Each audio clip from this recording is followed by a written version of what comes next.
Get that taste out of your mouth from last year's game. And the way you do that is with your pads. Here's Downs along that left side. First touch, near side. Goodbye. Touchdown, Jordan Gowans. Best part about tonight, second chance. Second chance to get it right. Right? We didn't do that last year. We came out flat. We were intimidated. We weren't focused. We didn't play hard. We didn't coach well. We didn't do anything well. But that's all over with. I love That's his hallway. It's his hallway, and it was so good that Raf brought his camera into the locker room before their home opener against St. Joe's Buffalo Friday night, because that loss to St. Joe's Buffalo last year to start the season has driven them nuts. I saw Tommy Monahan, we're watching Iona Prep. I said, the fact that you beat him as easily as you did this year has to make last year hurt even more. I can't stop bringing it up. He goes, you're right. The rain, remember last year the rain came, we didn't have the rain gear, but you know, every coach has a different setting for his pregame speech. And sometimes a coach has he could be in this part of the locker room, he could be over here. Reichert always has that hallway, man. And he's going to wear a path in that carpet there. But he gets it going because he's one of those guys, Mike, that until that moment, if you play for Rich Reichert, you don't see a lot of that until that moment. You're right. Well, it's funny because, the path, when you come out of the parking lot, you make the long walk down to Cy Donnelly Field. That's Reichert's way. Oh, nice. That's right. The sign. They may want to put something down there in the hallway, Reichert's way, with arrows going, but he makes that walk back and forth. And I'll tell you this, he had to be nervous because, listen, we talked about it on the preview show last week. We saw them physically get manhandled in a scrimmage against Lincoln. And again, I'm going to go on and on saying this, scores don't matter, toughness does. They got out tough that day. Yeah. They fixed it in less than 48 hours. They scrimmaged Massapequa. They came out, linemen were healthy, the whole thing. Now, if you're St. Anthony's, you're thinking to yourself, oh boy, okay, yep, we got the best running back in the state back, and Jordan Gowans healthy, ready to go. Yeah, and we'll show you the highlights. You saw one right there, Carl on the call working with Dylan, and Dylan will join us in just a bit. But all of a sudden, it's like, okay, Gowans back. We know we got our toughness back. But now Galligan has graduated, and we're all set. Steve Genova is going to be our guy. And then they find out the week of, hold on one second. Stress fracture. And now it's Tommy Walsh who jumps in there. And they were smart. Just turn and hand it to 23. Yeah, well, listen, and in 23, to win the Hanson as a junior is rare. I think only 3 guys have done it. And, it's a really nice thing for him because his brother won one in 2006 with Bellport, Eddie Gowans. And, once again, you reference their only scrimmage, really, in Lincoln on that afternoon in Coney Island. He didn't play. So, the mystery surrounding... He looked good on the sideline, though, with that bucket hat. He had the bucket hat, and what he did in the first half was to put on an absolute display. And we will chronicle at that, but it's going to be, listen, it's always, Long Island always needs St. Anthony to be St. Anthony, I think. It's sort of, they draw some of the attention of the Tri-State, especially when you have a running back who's committed to Boston College like Gown. But we'll start our game schedule, you and I, on Long Island this week. We're going to Lake Ronkonkoma to see the champs. Yeah, we are. Falco. I'll tell you what, I guarantee you when we see him, his shoulders are going to be like this. Because for all those years, they've drooped a little bit. The waiting is over. Because now that monkey, and that was a heavy monkey. It was. It's off his shoulder. You talk to Longo. We're having trouble getting in there to figure out when we're going to talk to him, First of all, if you needed any signs, any hints that Sachem North is the defending Long Island champ, Sunday night, I'm watching the Broncos and the Colts, and I go, oh, I forgot to call Paul Longo to see what is up with him for this week. It's about 9:30 on Sunday, so that's a little bit late, but they're football coaches, you call them late. I ring the phone, he picks up, hello? I go, hey, coach, I hope you're not in bed. He goes, in bed? We're having a coaches meeting. Oh, Sunday night at 9:30, the Colonial coaches, William Floyd, are gathering. That's the first sign that maybe Sachem North is the defending champs. They're back at it a little bit, a little more intense. It's funny, I heard some things about a scrimmage, but I don't believe anything until I talk to Longo, and I got to talk to Robbie Haas from Sayville. But I heard in a scrimmage, and again, I preface it, I have not talked to any of the coaches yet. There was a little bit of scuttlebutt out there that Sayville, who I think is going to be tremendous, with my man Jackie Cohn, and Matty Seltz. I think they're going to be great. I heard they took it to Floyd. But again, scrimmages are scrimmages. Don't want to go too crazy about it. But the reason I bring that up is because there were a couple of Division III teams that played real football games this weekend. A couple of Division IV teams, Sure. an independent team that we're going to talk about, and then some of the Catholics. So let's get it going. Here we go. Out to Cy Donnelly Field. First highlight of the Long Island season. This was moments into the game. Gowan, see ya. First highlight, first play for the Friars from scrimmage. And look at him go. 53 yards on that one. Here's Walsh. That's smart. Just flip it out to Gowans. He'll take care of the rest. I mean, the guy just does it all. And This guy, the defense came too. 3 sacks for the Big Cat. Corbett was unbelievable. We'll talk to Dylan about him in a second. Mike, this is where the game changed. St. Joe's had scored. It was 21-6. You had him backed up deep. Maybe even turn him over. No, sir. 94 yards. Yep, looks pretty good. Could not figure out last year, and I remember, Jim, when we did the Chaminade St. Anthony's game last year in the regular season, he scored just like that. Yeah. And Matt Hahn, who Jordan's great, but nobody will ever be Matt Hahn, as far as I'm concerned, is running the ball for Richie Reichert and the Friars. He tweeted me after the game because he heard our broadcast, and he said, I do not understand how this kid has not been offered a Division I scholarship yet. Matt went off to Penn State and played his ball there. And it took a while, but he finally got it. Now he's got it, and he's feeling good, he's looking good, and he's talking good. I mean, it was his own read, so it basically went off, pure instinct. So, I saw the hole, I hit it, and I went up the sideline. You had 5 scores tonight, highlighted by the 94-yard touchdown. Have you scored 5 in a game before? No, this is my first time. So what's the feeling like? It feels great, but, the win feels better. What was the talk before the game? Coach Reichert, one of the best at jacking a team up and firing them up. What was said in that locker room for this one? Just to be physical. We did lose to them last year, so we had to come out and make a statement. 201 yards, Mike, in the first half. Those 5 touchdowns that Carl just mentioned, 4 of them in the first half. Dylan Butler was on site. He only played 1 series in the third quarter. Dylan played? Yes.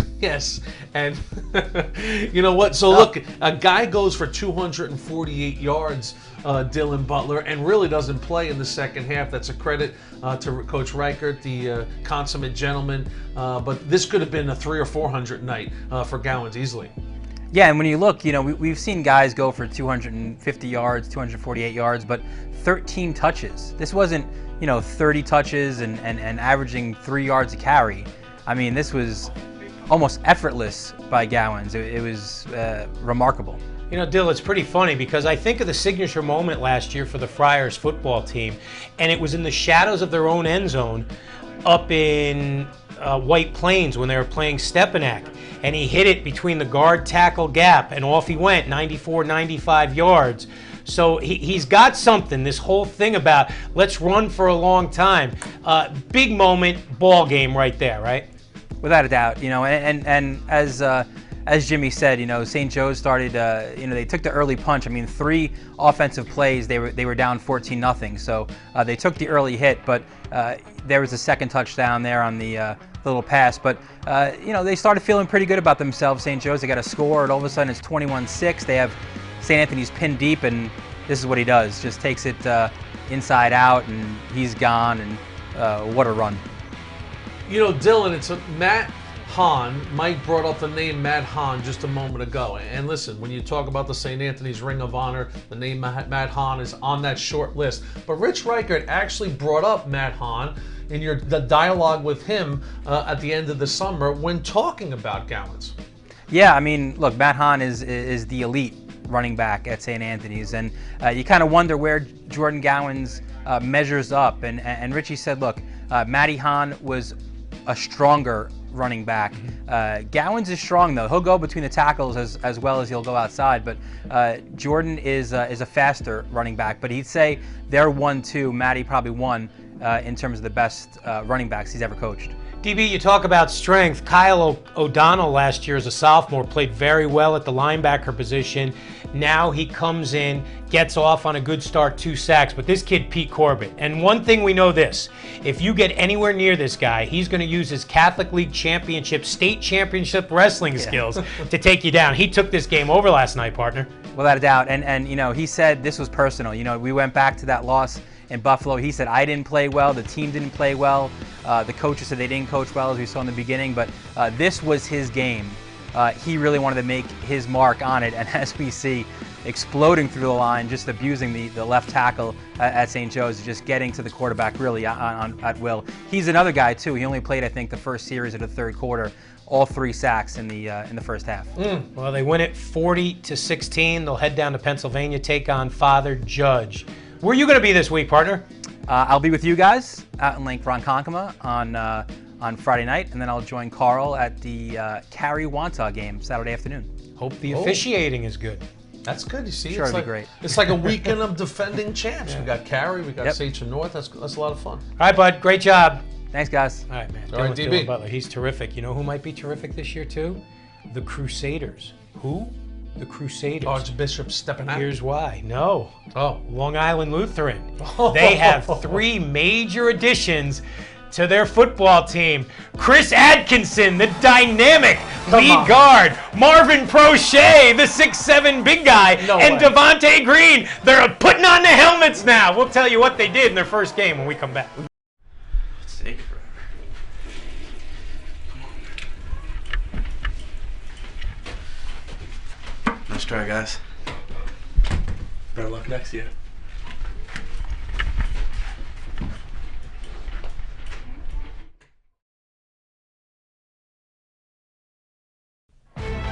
At Chaminade High School, the new Gold Star Stadium was built to honor those alums of Chaminade who have given their life to protecting our country since World War II. Chaminade High School opened in 1930, and a strong, strong military tradition, great academic tradition, and the football tradition is strong as well. And you know this, Stephen Boyd knows he wants St. Anthony's real bad. Played him twice last year, lost to him twice, blown out both times, including the championship game. They opened with Kellenberg, and I'm not going to lie, if you pick Kellenberg because you thought you could get that win in the first one, fine.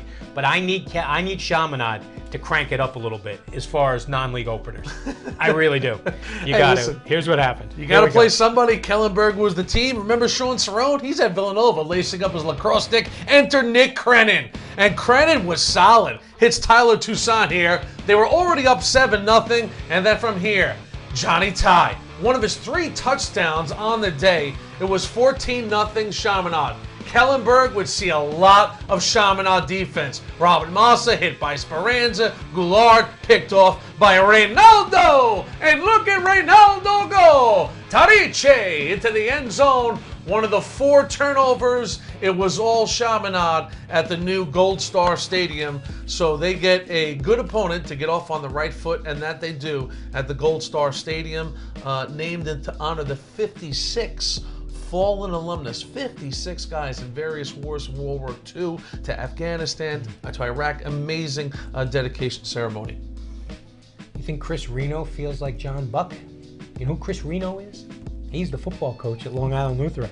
They are tied at the hip now. Boy, it is amazing. Buck texts me Sunday morning. He goes, Mike, I don't know if you know, but Chris Atkinson, Marvin Prochet, and Devontae Green are playing football. I'm like, are they really? And not only did they play, they came back to beat Riverdale this week. Atkinson had 6 catches, 154 yards, 3 touchdowns, including an interception return for a touchdown. Prochet had a touchdown reception and 8 tackles. And Abodanza, the quarterback, unbelievable job. 18 of 27, 323 and 4 also ran. So this Lutheran team, I'm into them all of a sudden. We got to watch these guys now. You know what, Mike? These guys have spent their lives in specialization. AAU basketball game after basketball game. Look, is it going to translate to anything for their football careers? No. But you know what it is going to be? It's going to be a lot of fun for those guys. It's a little slice of high school life. Yep. They're probably having a great time going to practice every day. Well, their basketball team is always in our top 20. Yes. We have a top 25 for football. I doubt they're going to get in there for football. Can they get Buck on the staff, though? That'd be Big crazy. John marching up and down? Jimmy, poll comes out tomorrow. Jersey has 15. Long Island is 3. The city 2. Connecticut 2. So the poll debuts tomorrow. The top 25. The small school 15 will debut on the 16th. We're waiting 1 week. And then every Thursday now, put a face on it, we pick the games. I think I'm picking 2 games from Long Island this week. Did you wear the Villanova shirt because of Cerrone? Yes, I did. My boy Sean Cerrone. 4 teams, top 25 from Long Island last year.